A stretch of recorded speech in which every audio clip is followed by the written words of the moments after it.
Olá, pessoal. Hoje nós vamos entrevistar o professor Rafael Chaia. Ele preside a Comissão de Direito Digital e Startups da OAB aqui no Mato Grosso do Sul e também leciona nessa área do direito digital.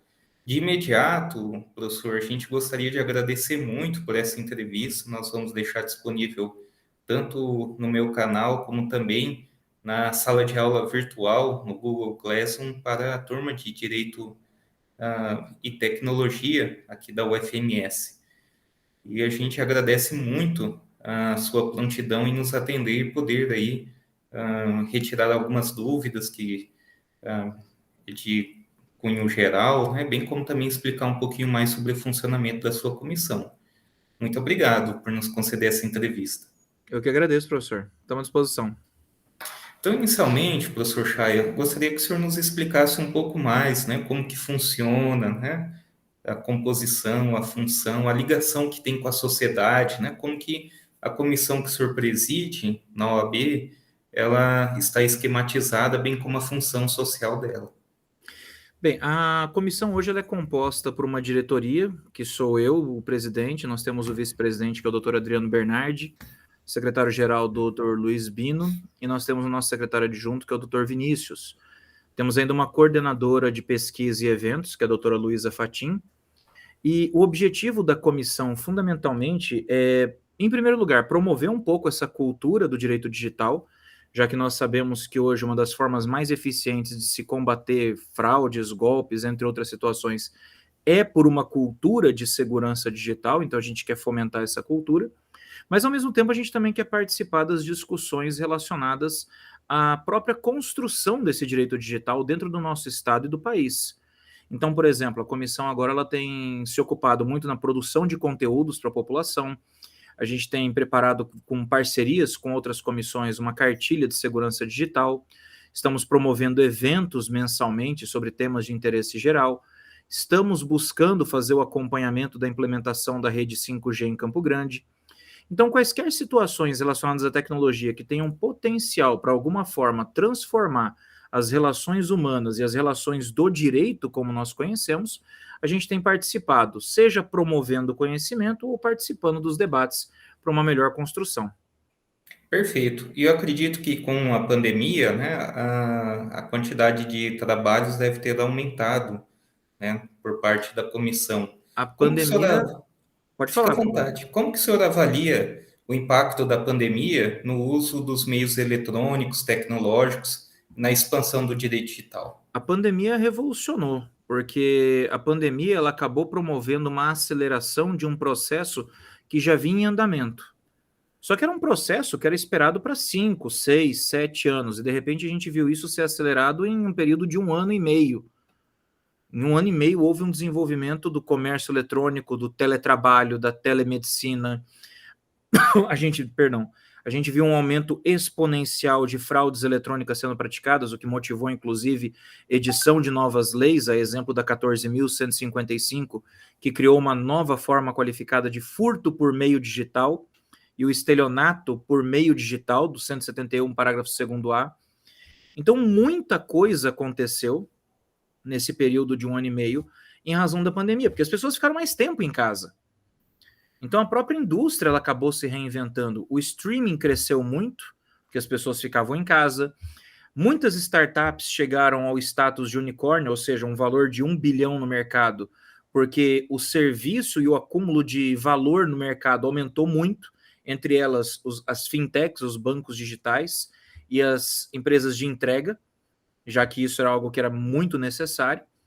E a questão da segurança também cresceu muito, em especial porque se a gente for considerar que foi na pandemia que entrou em vigor a LGPD, mais ainda impactou na questão das empresas, que já estavam dentro de um ambiente digital e agora tiveram que correr atrás para buscar segurança para os dados dessa massa que entrou de uma vez para a internet. Perfeito.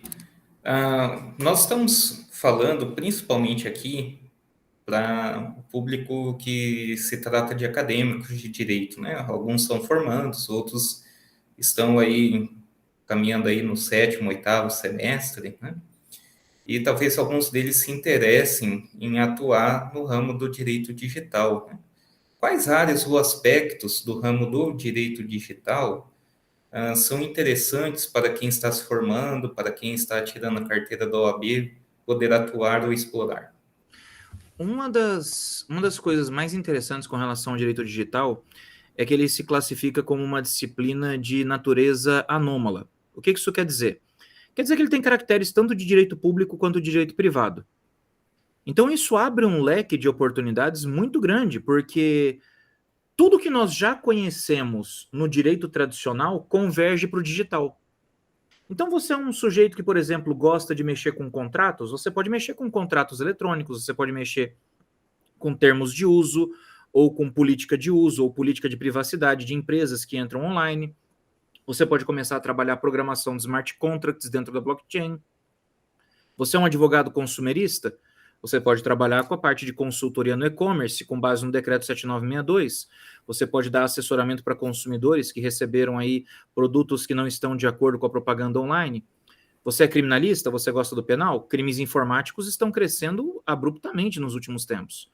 Aumentaram as fraudes de forma incrível nos últimos anos, o que permite um campo muito grande nesse aspecto também. E existem as áreas disruptivas, as novas áreas, que envolvem, por exemplo, a parte de criptoativos, herança digital, os NFTs, que são os tokens não fungíveis, a questão da advocacia no mercado de esportes, ou seja, advocacia no mercado de games, que tem crescido bastante, contratos para equipes de esportes, a questão da recuperação de contas banidas. Você pode trabalhar com consultoria voltada para o direito constitucional digital, discussões acerca, por exemplo, da dignidade da pessoa humana na internet, a acessibilidade no meio ambiente eletrônico, e fora as oportunidades que se abrem também com o metaverso que está chegando aí. Então há muito campo para se explorar.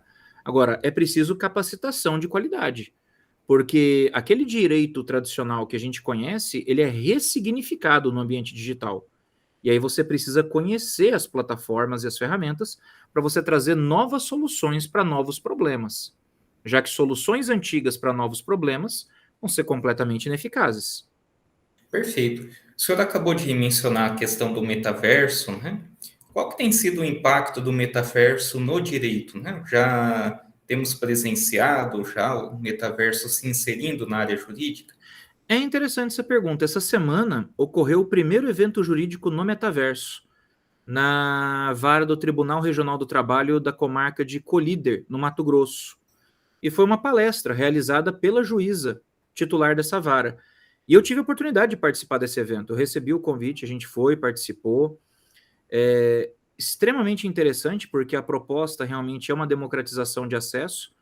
Você não precisa ter o equipamento específico para usar a plataforma que eles estão usando. Pelo computador você consegue acessar. Isso é extremamente interessante. Agora, os impactos que o metaverso vão causar vão ser um pouco mais a longo prazo. Porque eu costumo dizer que o metaverso ele ainda está numa gestão muito embrionária. Hoje, o status do metaverso seria um status parecido com o da nossa internet da virada do século, de 1999 para 2000. Está bem no comecinho ainda. Mas os potenciais são imensos, porque a gente vê hoje o impacto, por exemplo, na construção daquilo que nós chamamos de um patrimônio digital. Nós podemos ver questões relacionadas à própria herança digital, como que esse patrimônio vai ser transmitido, uma vez que ele está vinculado a uma conta que é pessoal e intransferível. Como fica especialmente a questão da herança envolvendo criptoativos, que estão direcionados ao metaverso por meio dos chamados tokens não fungíveis. A questão da propriedade no metaverso, a questão das empresas se instalando no metaverso. Como fica a sociedade se houver uma dissolução da sociedade de uma empresa dentro desse ambiente digital? Então, para quem não está entendendo ainda o que é o metaverso ele é mais do que simplesmente uma realidade virtual. O metaverso é, de fato, um espaço digital social marcado pela interatividade e imersão. Para quem já viu, por exemplo, filmes como Jogador Número 1, baseado na obra homônima de Ernest Cline, é naquela linha, é você poder entrar num ambiente interativo, imersivo, e realizar atividades que você realizaria pessoalmente, como assistir uma palestra, uma aula, realizar uma reunião, realizar um debate. Tudo isso pode ser feito por meio dessas plataformas, o que pode significar a longo prazo também uma democratização muito grande dos meios de ensino e dos acessos à informação. Perfeito. Falando um pouquinho agora sobre a questão dos ataques cibernéticos, né, e das guerras cibernéticas que podem ocorrer entre estados soberanos, né, como que o Brasil está inserido nesse contexto? No geral, né, o Brasil, né, tanto no setor público quanto no setor privado, nós estamos estruturalmente preparados para essa nossa realidade, né, para essa nova Essa, realidade? essa é uma excelente pergunta, porque isso é um conceito que a gente chama de guerra híbrida. O que é o conceito de guerra híbrida? É a guerra que é disputada nos campos de batalha e nos campos da informação. E a gente está vendo isso acontecer atualmente com o conflito da Rússia e da Ucrânia. Só que assim, as pessoas costumam dizer assim, mas guerra de informação sempre houve, a propaganda de guerra sempre existiu, desde a Primeira Guerra Mundial. Tudo bem, mas não na escala que a gente está vendo agora. Porque o que acontece? Quando você pega conflitos clássicos, como por exemplo, vamos dizer a Guerra Fria, os polos na Guerra Fria eram muito bem definidos. Você tinha, de um lado, os Estados Unidos, do outro lado, você tinha a União Soviética. E os aliados também eram bem definidos. E ali você tinha uma relação de espionagem, de propaganda, etc e tal. Na guerra híbrida, na cyber warfare, que é o que nós vemos hoje, isso é completamente diferente, porque você tem os polos, você tem, por exemplo, Rússia e Ucrânia, você tem os estados membros da União Europeia ou de outros blocos que se aliam a um dos lados, até aí tudo parecido, tudo igual, mas você tem pessoas que não estão relacionadas a nenhum dos dois países diretamente, são pessoas inclusive de outros países, como cartas coringa nessa disputa. Hackers, por exemplo, movimentos de cyberativismo, como o Anonymous, como o LulzSec, eles escolhem um lado com o qual eles se afinizam mais e partem para o ataque em cima do outro. Eles não têm nenhuma relação direta no conflito. Eles entram no conflito por escolha. E isso é extremamente curioso, porque isso pode, inclusive, mudar não só o rumo da guerra, mas todo o fluxo das decisões que são tomadas dentro do conflito. Você vê, os hackers dos Anônimos, eles conseguiram não só hackear a TV estatal russa para passar notícias da Ucrânia o dia inteiro, como eles vazaram na internet todas as ordens do alto comando russo. Ou seja, a cyber warfare hoje, a guerra híbrida hoje, essa guerra no campo da internet, ela é muito mais extensa e com danos muito maiores do que a gente pensa. Como que o Brasil se encaixa em tudo isso? Nós temos a ABIN, Agência Brasileira de Inteligência, que possui lá uma estrutura relativamente boa para essa gestão de cyberataques, mas não dá para você mensurar o quanto estamos preparados ou não. Por mais que você julgue que você esteja preparado, você não sabe qual é o nível da tecnologia que vai ser empregada ou o nível de hackeamento que vai ser utilizado para você acessar os seus servidores. Basta você lembrar que um dos lugares mais seguros do mundo, o Pentágono, já foi invadido. Então, dizer que estamos prontos seria um pouco de pretensão da minha parte. Há um preparo, mas para saber se estamos de fato prontos para isso, aí seria preciso, né, fazer um teste de estresse para a gente saber até que ponto a gente está pronto. Ok, professor Chaya. Uma outra temática também diz respeito à inteligência artificial, que nós sabemos que já está gerando e vai gerar ainda mais impactos, né? Inclusive na área jurídica, né? Sabemos que a inteligência artificial já tem colaborado, vai colaborar muito para a questão de celeridade, né? E outras questões, né? Mas também existe a preocupação por parte de diversos profissionais e formandos na área do direito do quanto que isso vai impactar as carreiras jurídicas, né? Na opinião do senhor, né, até que ponto, né, a inteligência artificial ela vai impactar, extinguir ou necessitar de uma readaptação de carreiras jurídicas? Eu acho que vai haver sim um impacto, mas não vai ser tão extenso quanto se acredita. A jurimetria, o uso da programação para decisões automatizadas e análises por meio de algoritmos, ela não é novidade. Bancos como Lehman Brothers, por exemplo, nos Estados Unidos, já utilizam algoritmos de inteligência artificial para análise de contratos de empréstimo simples. Só que, de qualquer forma, a Lei 13.709, por exemplo, a Lei Geral de Proteção de Dados, ela determina que qualquer um tenha direito a uma análise manual humana de uma decisão automatizada que lhe seja desfavorável. Porque o algoritmo ele não é tão inteligente assim como a gente pensa.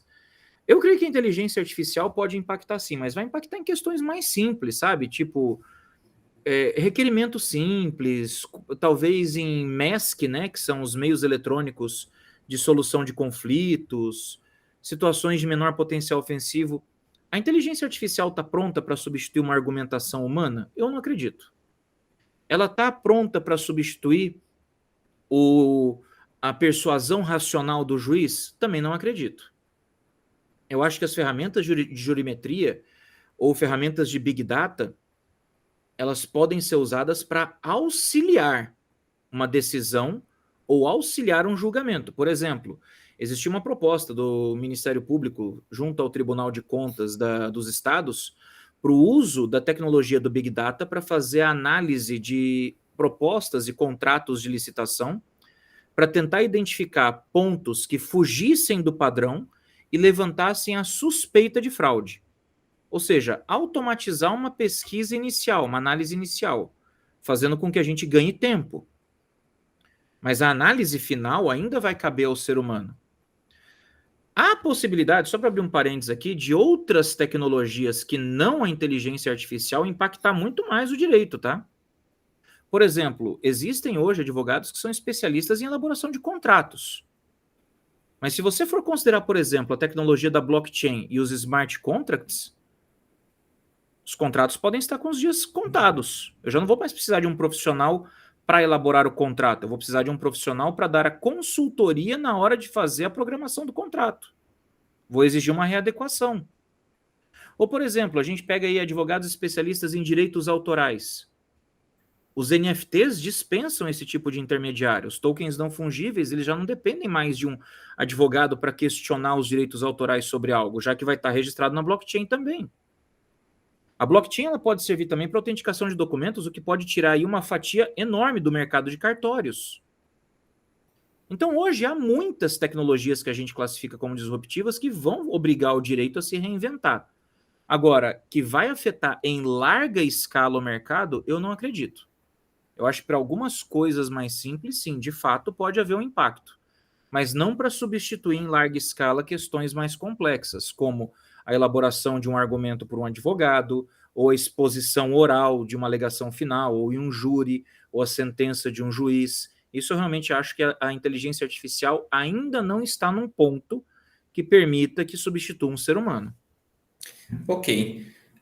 O senhor mencionou a questão dos algoritmos, né? Gostaria que o senhor nos explicasse um pouco mais uma preocupação que surge na área jurídica, não só na área jurídica, como nas áreas humanas, que diz respeito aos algoritmos discriminatórios, né? Poderia nos falar um pouquinho mais sobre isso? Essa é uma situação bem delicada, porque eles estão muito relacionados a conteúdos de moderação. E a gente sabe que muitas vezes, dependendo da plataforma de aplicações, é impossível você usar uma moderação humana pelo volume de informações que são postadas. Por exemplo, a YouTube. YouTube recebe 300 horas de conteúdo por minuto.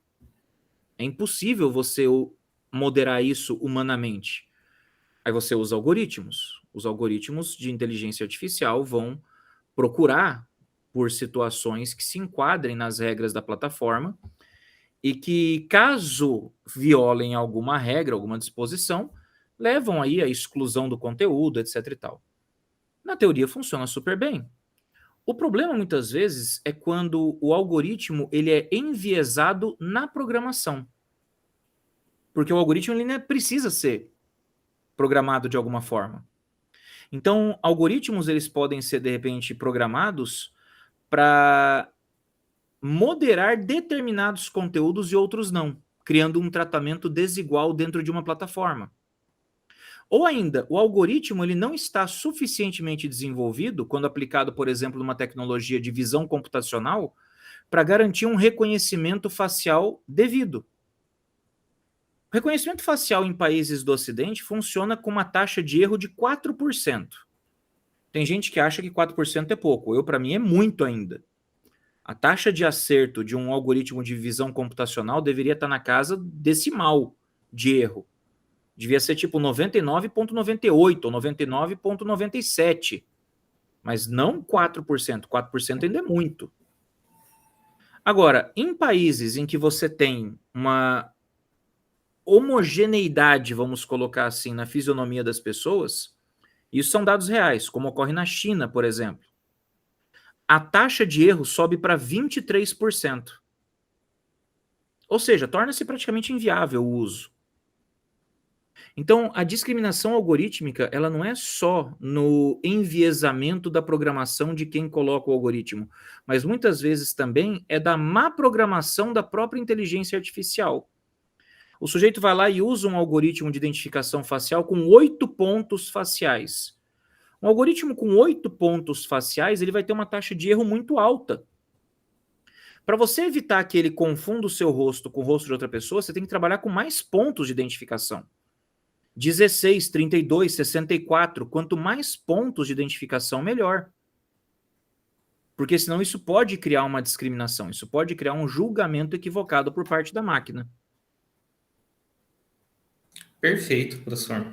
4%, posso estar enganado aí, mas daria 40 em 1.000, né? 40 Exatamente. pessoas em 1.000. Já pularei para 400 em 10.000, né? E como o uso vai ser exponencial, realmente já dá uma margem bem É grande uma mesmo. margem de erro que não é segura. O Não pessoal é fala assim, segura. só 4%. Não. Fosse 1% ainda estava alto. Porque o uso é maciço, né? Exato. Exatamente. Perfeito. Não, tá jóia. Professor, uma última pergunta seria o seguinte, né? Se algum acadêmico, né, alguém quiser obter mais informações, né? Como que ele poderia entrar em contato com a comissão que o senhor trabalha, né? Se teria algum e-mail, ou algum agendamento, ou algum horário, como que Nós temos, funcionaria, né? é Fica à tranquilo. vontade. Nós temos um perfil oficial no Instagram, é @digital.obms. E é interessante porque lá a gente publica não só conteúdos de direito digital, mas nós também temos os contatos lá. E lá também a gente posta a nossa agenda de reuniões. E as reuniões, elas são transmitidas no Google Meet e são abertas a acadêmicos, advogados, profissionais, todos que queiram participar. O que a gente faz nessas reuniões? A gente tem os nossos grupos de estudo, a gente discute questões relacionadas a direito digital, a gente discute as ações da comissão junto à OAB, ao Conselho Federal e ao nosso município. A gente traz propostas para eventos, a gente anuncia os eventos. Qualquer acadêmico que queira participar pode seguir o nosso perfil no Instagram, @digital.obms. Pode nos mandar mensagem lá à vontade. Eu, pessoalmente, sou quem administra a conta. Então, a gente sempre está respondendo, tirando dúvidas, etc. E fica aberto o convite para as reuniões. A nossa próxima reunião, inclusive, está agendada para o dia 10 de junho, às 17 horas, horário de Campo Grande. Vai ser presencial no plenário das comissões da OAB e transmitida ao vivo no Google Meet. Então, você tem a opção de participar presencialmente ou online e trocar uma ideia com a gente sobre direito digital. Perfeito. Pessoal, já tivemos oportunidade de trabalhar um pouco com o professor Chaya. O professor Chaya é extremamente acessível e a comissão que ele preside também tem essa mesma linha. Aproveita, então. Professor Chaya, mais uma vez, muito obrigado por nos conceder essa entrevista. Eu que agradeço, professor. Eu fico à disposição para sempre que precisar. Ok. Pessoal, um grande abraço a todos e até a próxima. Até mais.